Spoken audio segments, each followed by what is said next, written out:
Okay, so we're in magical fantasy land here because we have the Aether Flux, Butter Citadel combo synergy in our opening hand, and not really much else. We have one tiny piece of removal.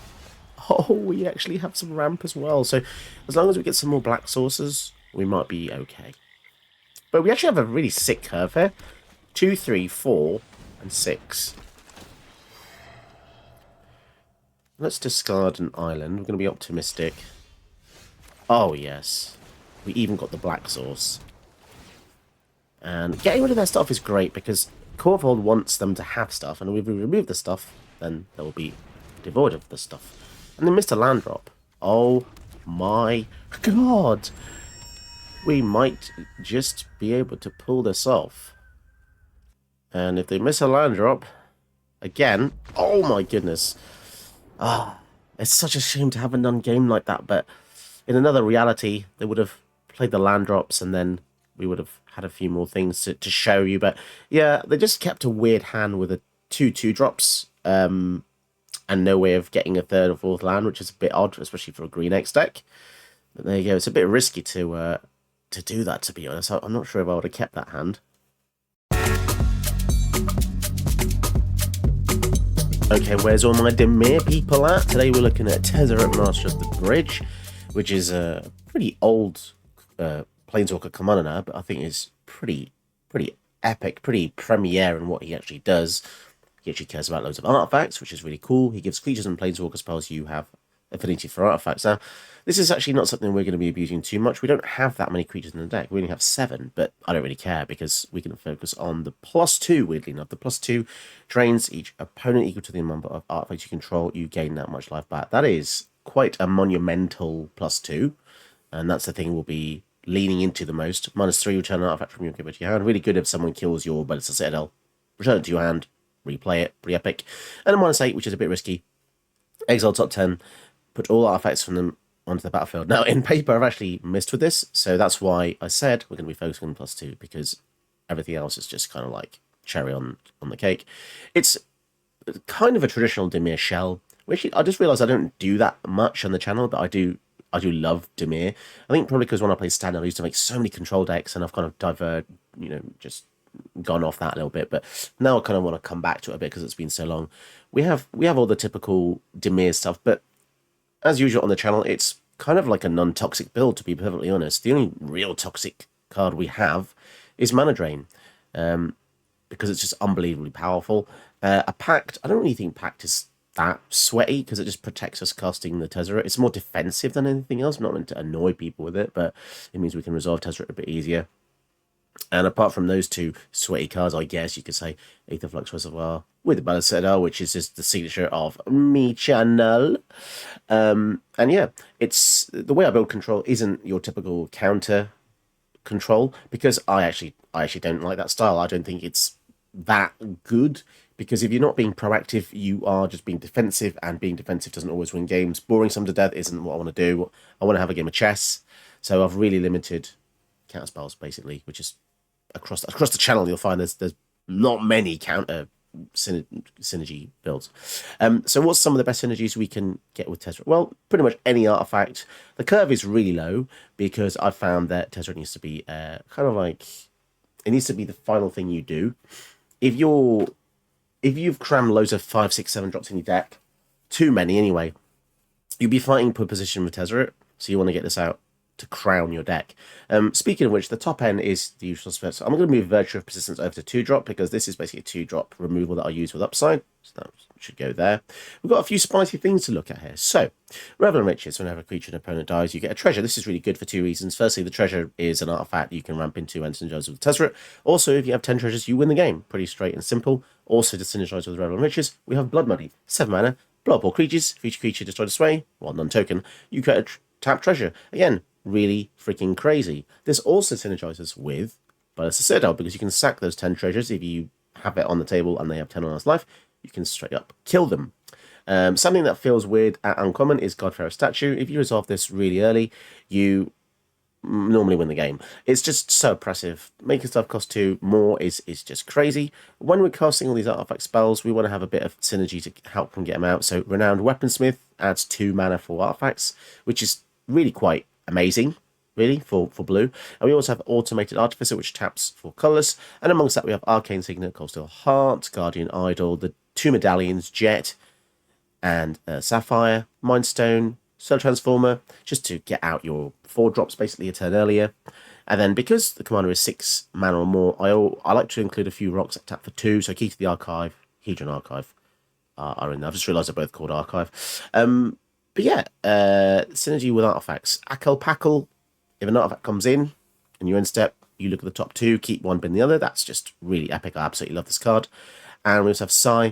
Whenever you cast an artifact spell, get a Thopter, so you're kind of duplicating the amount of Thopters, artifacts you have, which is nice because the Thopters can also block enemy creatures going for Tezzeret. So the deck is very slow, keep that in mind. That's why the curve is pretty aggressive at 2, but again, everything at 2 is still defensive until you get to like 5-6 drops, and then you start really trying to win the game essentially and drain them out with the Tezzeret, so you're keeping your board out. A lot of stuff is really good. This command is something you should probably put in deck as well because it's 4 mana instant that makes 2 Power Stones, which is crazy because it's just 2 more artifacts. You can't use them to cast Tez, but you can also do other things with them. You know, play your artifact spells, and the rest of Ezra's command is also just decent anyway. And yeah, it's a very control-y build. I like it. It's slow. Some of the lands complement pretty well. We've got Darksteel Citadel, which is also an artifact, with Fomori Vault, which ditches cards and looks at the top X of your deck, where X is the number of artifacts you control. Wordy, but works pretty well. Inventor's Fair, tutors for any artifacts. This is going to be really good to get your Bellis Citadel. And we also have the Mistvault Bridge, which is an artifact all land, which is kind of nice in this deck. I don't really like them in other decks, but it works really well here. So I think that's kind of the main gist of the deck. Essentially, get loads of artifacts out. How many have we got? We have 25, which is decent. You know, I'm probably trying to push to 30 if I could, but you need lots of support spells. You know, like Thoughtseize, Fatal Push, Dark Ritual. But yeah, try and stay alive, basically. Contraband Kingpin, also kind of nice. Just 4 toughness on this guy is great. It survives Bolt and just blocks against aggro. But yeah, get loads of artifacts out, kill everything else, board wipe a few times, get Tezzeret out, drain them to death. And it's just really nice for Dimir mages. It's something a bit different. It's not just all Rusko counters. It's a bit more slow and purposeful, which I really like. Hopefully I'll do a few more Dimir builds, because I do love Dimir. So we'll see a few more Dimir decks in the near future. Cool. Let's watch the games and keep your eyes open, keep your eyes peeled, and tell me in the comments below just how you feel about the deck. Just comment anything. Tell me how your day's been. Tell me how your day is, even if it's bad. Tell me about that as well. I have bad days. Sharing is caring. Right. Love you all. See you later. Watch games. Huh. What is it, Otacon? Hey, Snake.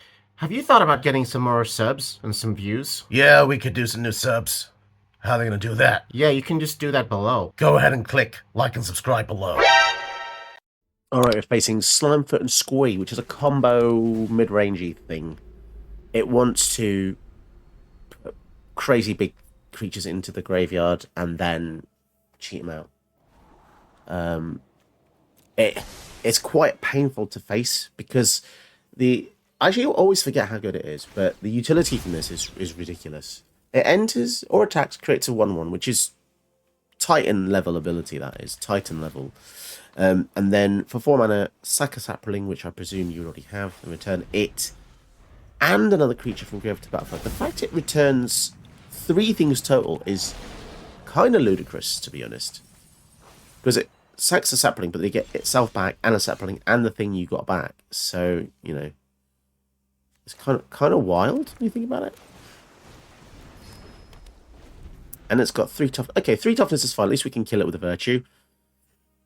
And the Jet Medallion means that we can go for Black Market Connections and Virtue in the same turn. Although they're not actually going to go for it here.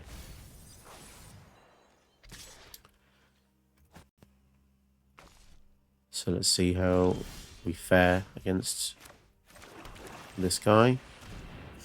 If Black Market survives, it's going to be pretty cool because it means we can go for Tezzeret in the next turn. There's no need to use a Virtue on this Blanchwood Prowler, I don't think. I can't see this being... Although it does have Phyrexian Tower, which means they can go 1, 2, 3, 4. They can go for a 5-drop here. But they're going to cultivate, so to be honest, it's kind of tame, and we're very lucky. If we can get out a Godfarer statue really early, we can potentially screw them up heavily. 3,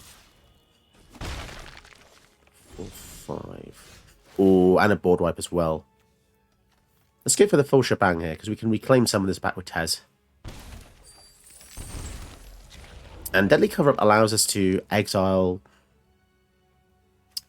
the Slimefoot. So we might want to put 6 mana's worth of stuff in the graveyard first.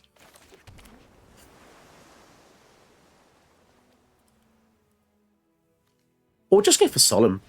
Because going for Solemn guarantees our next land drop here. And it means that the Godfarer statue can come there next turn. You might want to do that. And I know that we have the BMC, but I don't want to lose too much life from that every turn.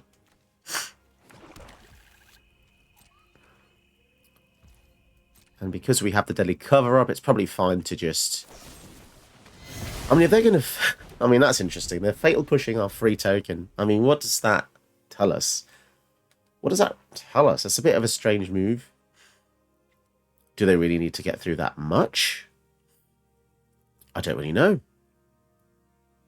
It doesn't contribute to Tez too much. Reanimate. So the Titan of Industry is probably going to come out at some point, right? Maybe exiling that would be better with Deadly Cover-Up. But again, we don't have 6 CMC in our graveyard to collect. So that's going to have to wait for now. I'm not sure what to do. I am concerned. Symmetry Tampering. In the graveyards. They've already got 8.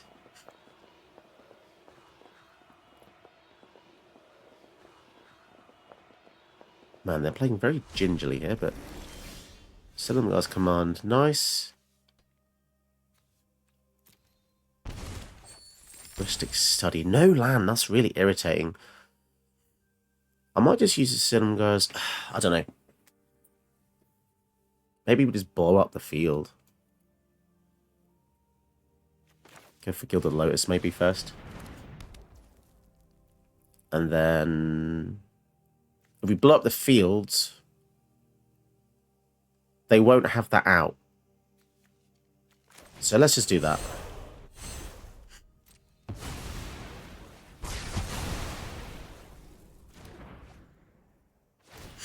That's probably the safest place for the Slimefoot to be, right? In the command zone. Though this auto plays for free when they have 20 cards in the graveyard. Which is pretty scary as well. Whatever underneath that is. I guess the best way to stop Slimefoot is to just wipe every turn, but that's not always something that's going to be possible.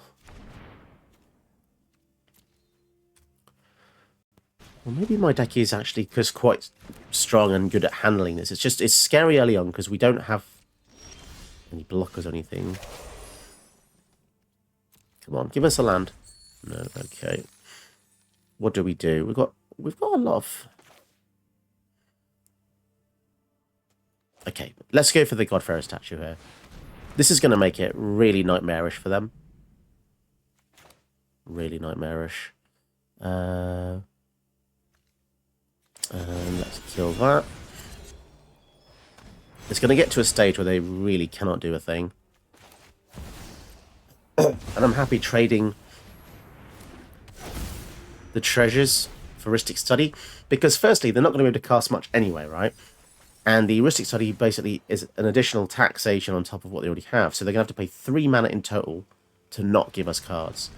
It's such a dampener on what they can do. I think Godfarer Statue is pretty toxic, to be honest, for uncommon. I mean, it's crazy they had that much mana to be honest. Oh dear. Okay, so Ulamog's in the graveyard. We can afford to lose more, because we're probably going to go for Tezzeret soon.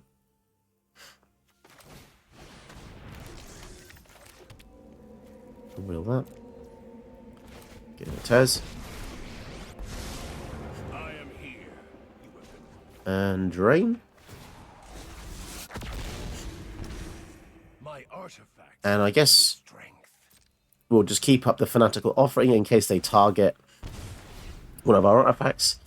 But this is kind of good in that you get rid of an artifact, but you get an artifact back with the map, so that's pretty good.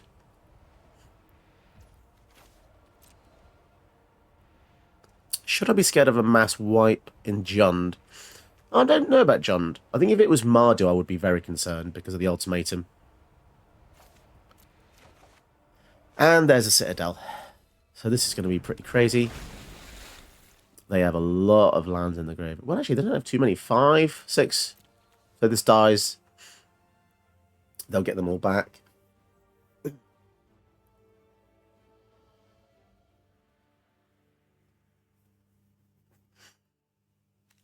Shame we don't have any more coloured mana because then we can't use the Silumgar's command here. Oh, and they're actually going to get back all their lands because they just sacked it. So if we use the ritual, yeah, that's a shame. We lose the Tez. They get all those lands back, which really sucks, to be honest. But oh, damn, they're going to exile our graveyard as well. That's not too bad, actually. They're doing pretty intensely well considering we have this taxation on them. Kind of surprising, but okay, we'll see what we can do. I think we might leave up the Silumgar's command.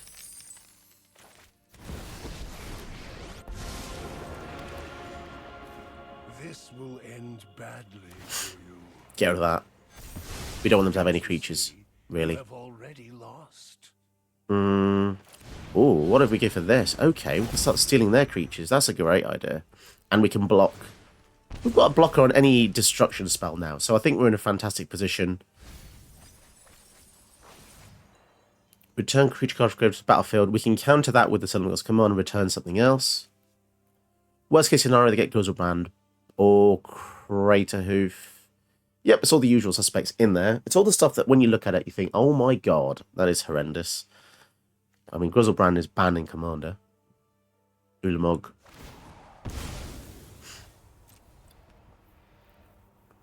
Okay. Well, here's the thing. We could... If this Virtue survives, we can steal their best thing. So they're probably quite scared now. And we have the Silumgar's command just in case they want to use casualties. This is a really good casualty stopper. Because currently casualties would kill Artifact, Planeswalker, Enchantment land. 4 of the 5 targets.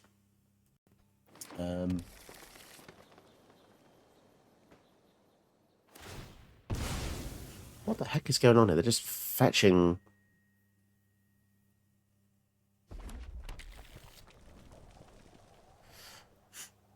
How big and monumental is this spell going to be? If it's a big creature... Okay. Draw a card. You may exile 2 cards from graveyard. When you do, return target creature card from your graveyard to the battlefield. When you do... Right. Okay. Exile 2 card. That's a strange card. That's a young Liliana as well, interestingly enough. I wonder why they didn't give her just the Liliana moniker, if that's the Liliana artwork. Titan of Industry. Oh, that's a shame. So what? That's probably going to kill the Virtue, right?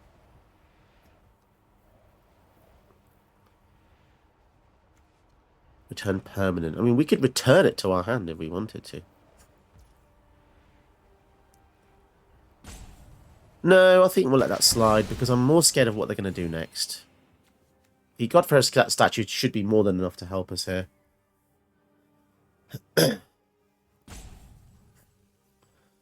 What the hell else are they going to revive?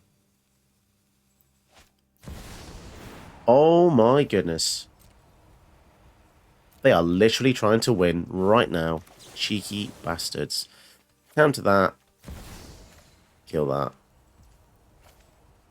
As if they had the mana to do all that with the God Pharaoh statue. That is pretty pretty crazy, to be honest. Okay. My turn. So now we have to deal with the Titan. How many artifacts do we have? Be nice to get a few more, right?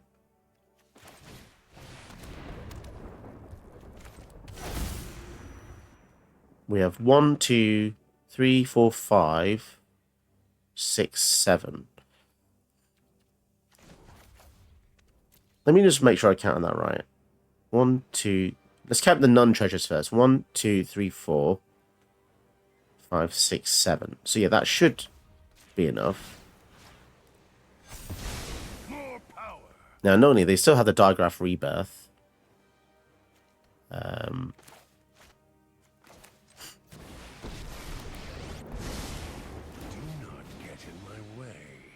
Wait, how much mana do we have after that? 20 life. Let's go for the Dark Ritual.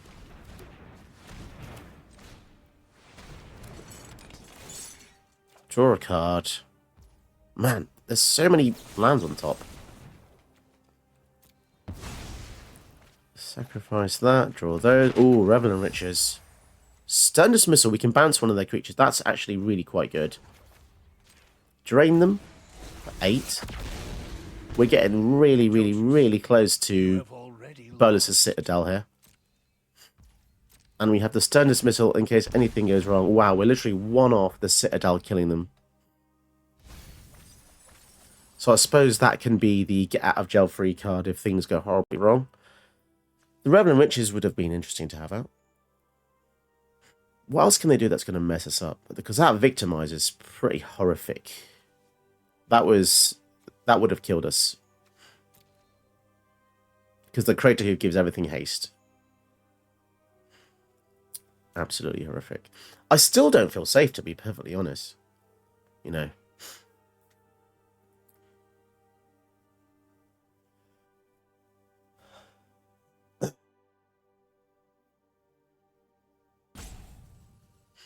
So, what's their master plan here?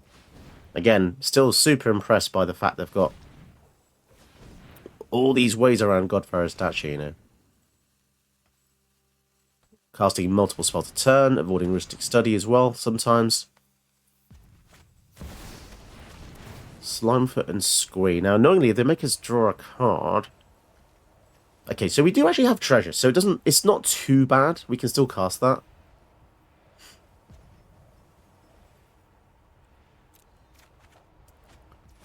Fail push on top.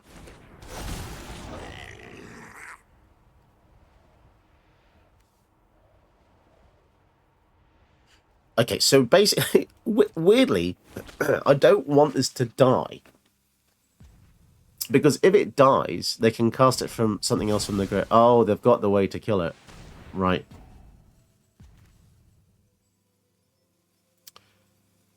Interesting. We can only do it at sorcery speed, so if we respond to something that doesn't involve this being activated, we can actually kill the Saproling. So we just need to get priority here. But even if they do get something big back, I don't feel as though it's just going to end the game, because we've got 21 life, so they're going to do it. Young Necromancer. Right.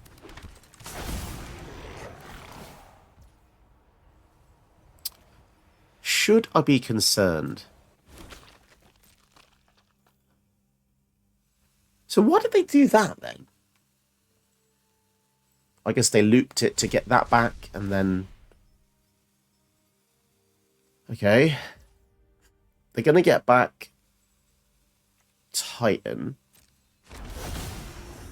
And what's the Titan going to do? Kill the Citadel? They're going to kill the God Pharaohs. But the God Pharaohs isn't going to just... Okay. We can get that back with Tezzeret anyway. They're at 16, though. That's more concerning. And they have a Terra Sunder. What the hell? Oh, that's annoying. I don't know what to do anymore. They've got, like, infinite loops going on here. I needed that bonus to Citadel. They're going to exile it. God damn it, man. How are we going to win now? I don't really know. I guess we just win. I guess we're going to have to win with the Tez. Because we don't have enough permanents to sack now. Okay. That was cheeky. They 1-2 punched me with that. Right. Okay. I think we're going to have to use Inventor's Fair. Unless we can get 16 artifacts out here. Which I find pretty unlikely. My god, they're putting up quite the fight, aren't they?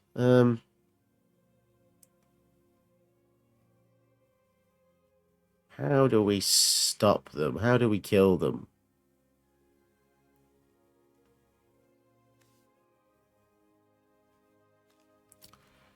I honestly don't know how. I guess Ether Flux.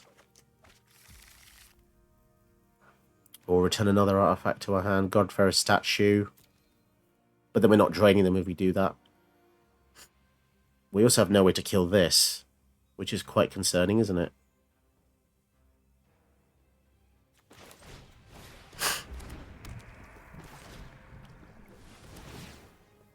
I guess we get in the life gain route.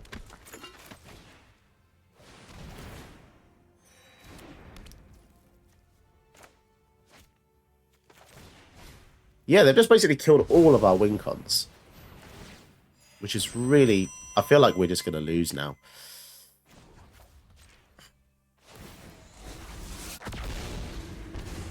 Down to 10. This is Damn. just the beginning.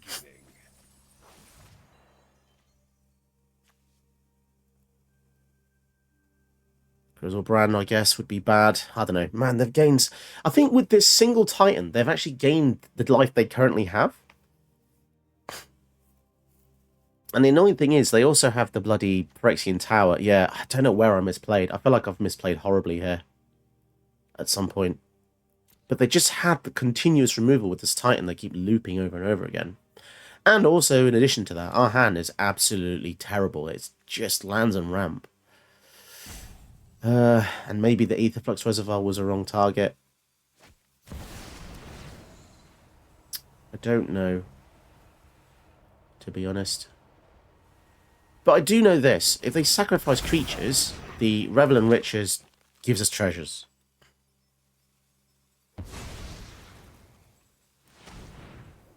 So that's interesting. And the more treasures we have, the more threatening the Revel and Riches is, and the more threatening the Tezzeret is. So, depending on what they get back here, I'm not really sure. Well, they're going to give the Crater Hoof. Oh, shit. That's a lot. Oh, as if they had enough for all that. Wouldn't they just have lethal if they swung at us? As if they did that! Oh, no. That's actually kind of unbelievable there. Oh, I see. They don't have lethal because those entered afterwards. That really sucks. There's no way of saving it because that's exactly 9. The trample. Okay. I think there's nothing we can do now then. I'm not terrible. Although, actually, I'm not sure. If we have 10 artifacts, we win, right? Let's see. If we have 10 artifacts, we actually legit win, right? So we play an artifact land. Interesting. Let's see. I think we actually do have this.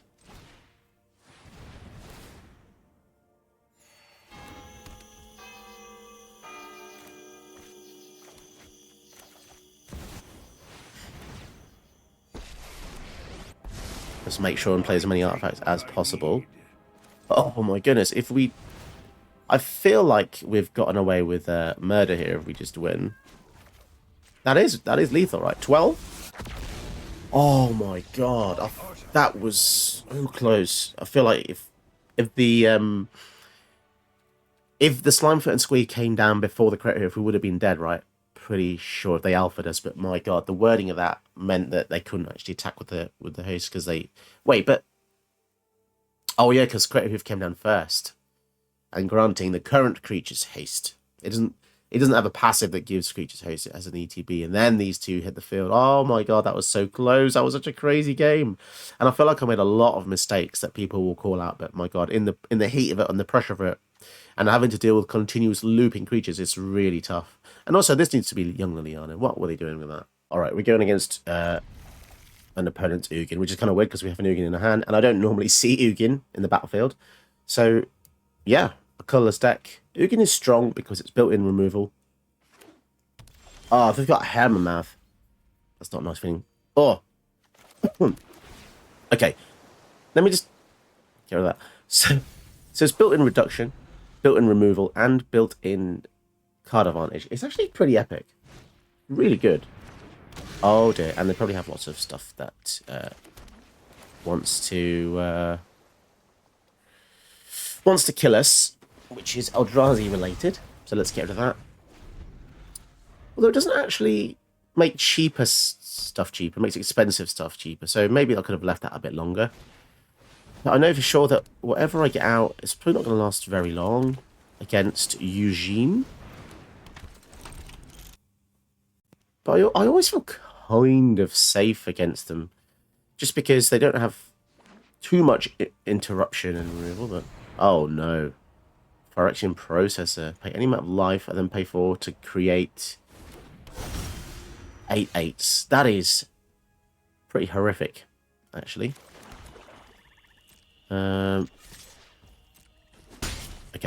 Okay, fine. At least we have the deadly cover up to basically wipe all of these 8/8s off the field if they do choose to do that.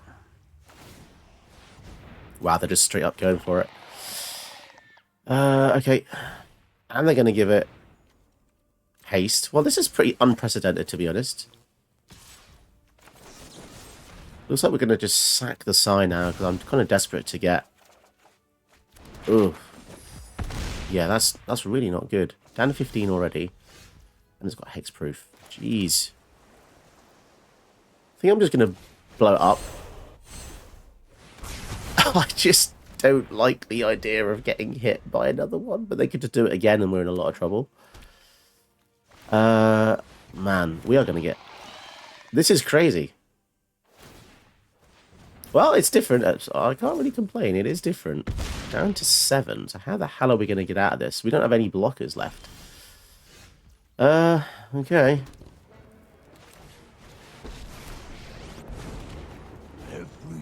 Well, I think we're just dead, to be honest. Because they're just going to make another processor creature and then attack with both, and we only have 7 life. So that's certainly an interesting take. Oh, but they're just going to go for... They've missed lethal there.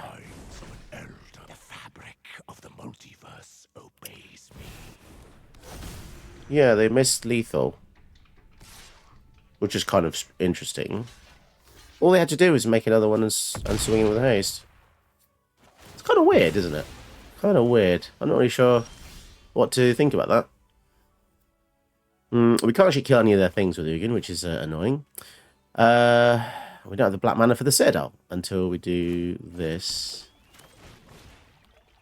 Okay. Down to 6. Okay, well, we can't cast that for 6 because we're just going to die. Ether itself serves me.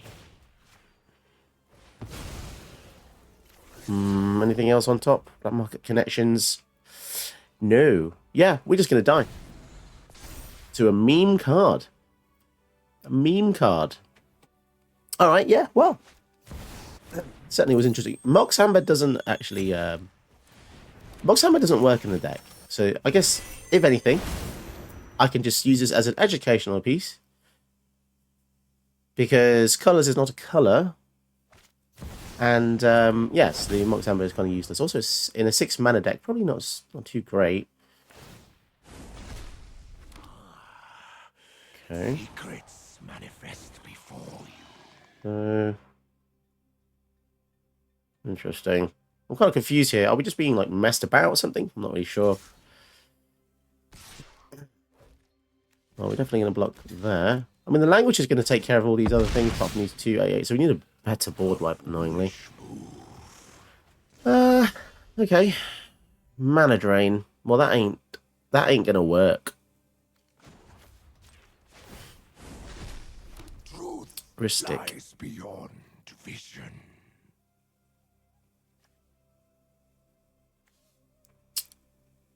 Players can't pay life to cast spells or to activate abilities. Oh, that's great. Yeah, they basically shut off our citadel. Okay. Okay. Well, I guess we probably should have used the minus after the language, but oh well. Oh well. We were dead. We were dead before any of this silly Billy stuff anyway, to be perfectly honest. The processor. I just tried to see if there was a way out of this. Might have been an interesting way to get around it. God for us touch. Yeah, we're just gonna take an absolute beating here. That's a shame. Because without the processor, we probably would have done quite well there. Oh well. Right, just finish me off. I'll give them the benefit of the doubt. I'll give them the glory finish. The glory finish. Just attack. Just attack, bro. Just do it. You really don't have to deal with this.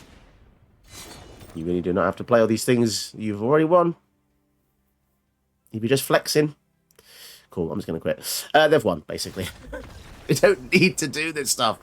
If you win, just sometimes win, you know. It wasn't like it was a game where I was taunting them and they're like getting their last, their last kind of word in.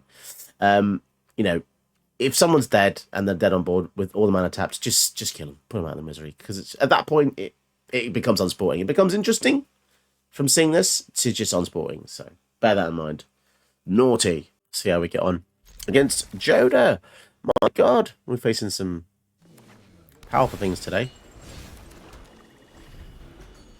Joda is good. It's very good. Just cascading into Legends is pretty scary.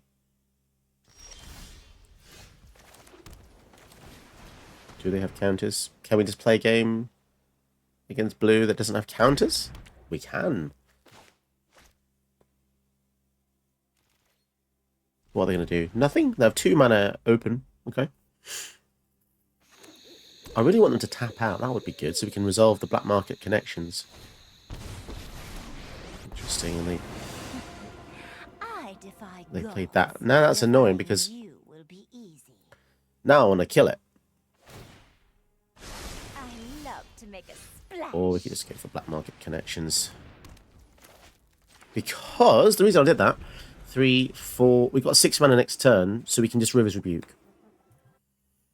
If they do go for the Jodo, which is entirely possible here,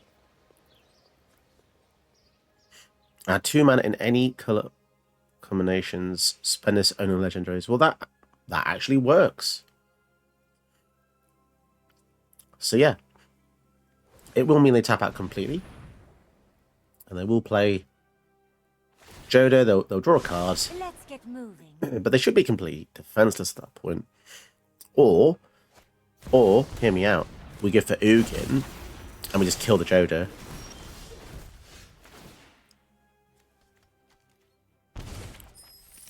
I think that's actually better.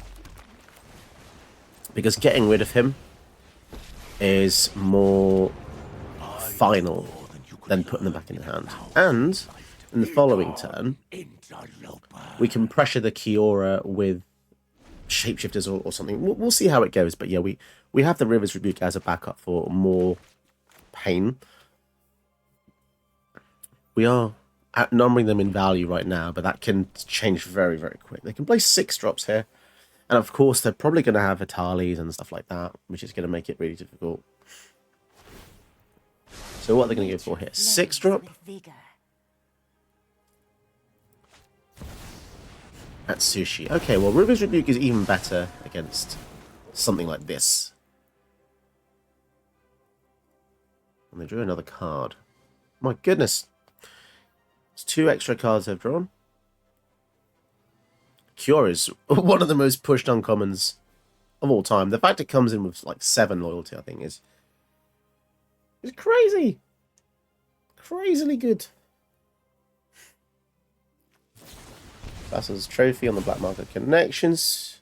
Fair enough. So we get ourselves I think we get ourselves a black source here.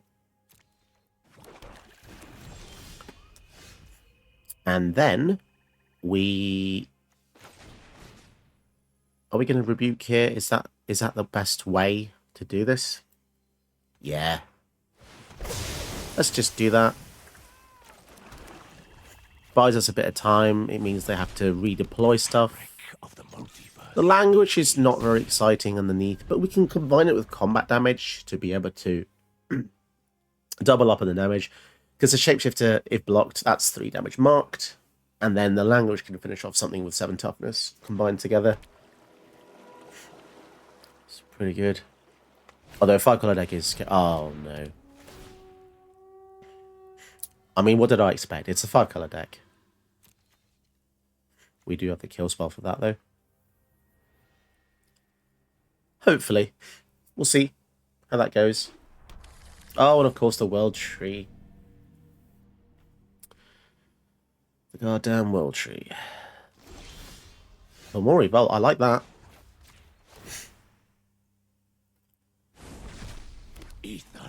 Interesting. So we could still attack. I kind of like the idea of that. So we'll attack anyway. If they block, we languish, and we get 2 cards to our hand. If they don't block, we just use a bit of Triumph and kill the Golos. It's kind of a win-win scenario here. I don't mind losing our creatures just because they have cards attached to them. So, okay, they're going to do that. But they're not going to block the languish. Okay, that's fine. So that scenario didn't pan out, sadly.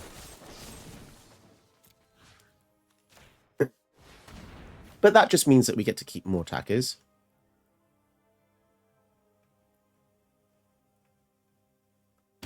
Nice, and we get to take that out as well. Cool. Pass the turn. And Fomori Vault is interesting because we can discard a card. Look at the top X of the library where X is the number of artifacts you can draw, put all of them into your hand. So basically, for 3 mana, we're looting. Or rummaging, should I say. Here comes Kiora again. Remember, we have the -3 on Ugin, so we can use this to target anything we want. Or we can even bounce stuff, you know. I hope that the Fomori Vault can find us something a bit more exciting to work with, though. The ocean surges, life thrives. 1, 2, 3, 4, 5. I'm going to go for that Sushi. Drawing another card. My goodness, that Kiora has given him 3 cards now. It's pretty powerful. Pass. Let's see what we can get here.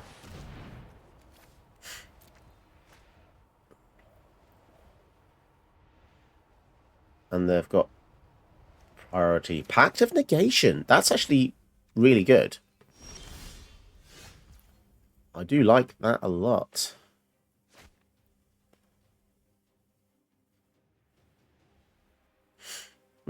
So now I'm not really sure what to do. I don't want to lose the Ugin here.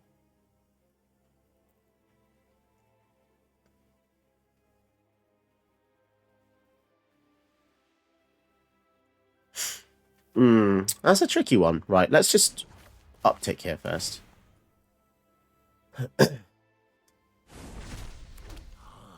Right, interesting. So we can double attack into the Kiora, or we can single bounce this. I actually don't know what to do here. Okay. This is going to feel very wasteful. I'm just going to return one thing.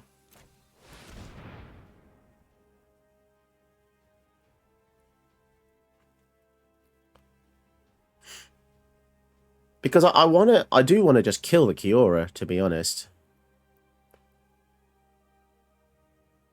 This is a very, very wasteful Baral's expertise.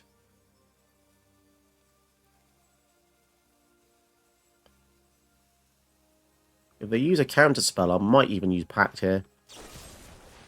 They're going to kill it in response. And by doing that, they stop us getting the Salam Simulacrum for free. Okay. That was a very begrudging move. Are they that desperate for cards?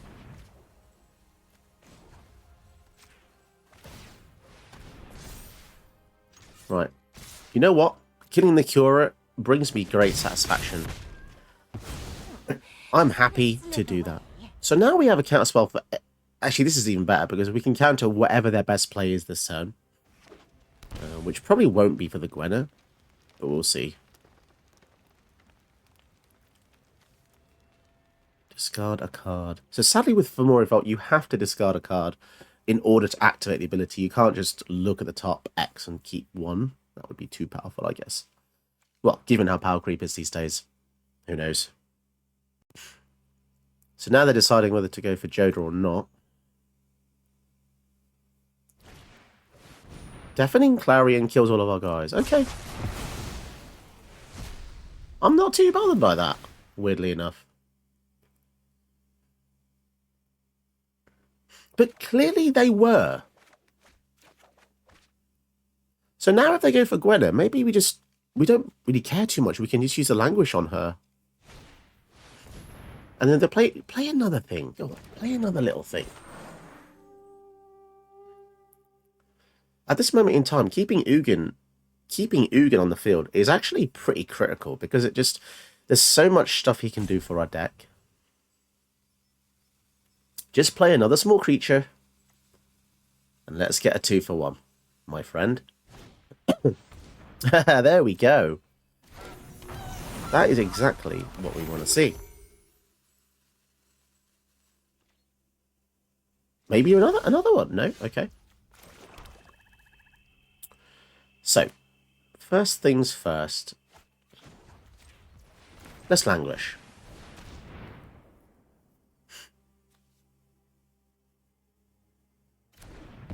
Okay, very successful. A free solo transformer. I also think they're keeping back counter magic for our Tezzeret, to be perfectly honest.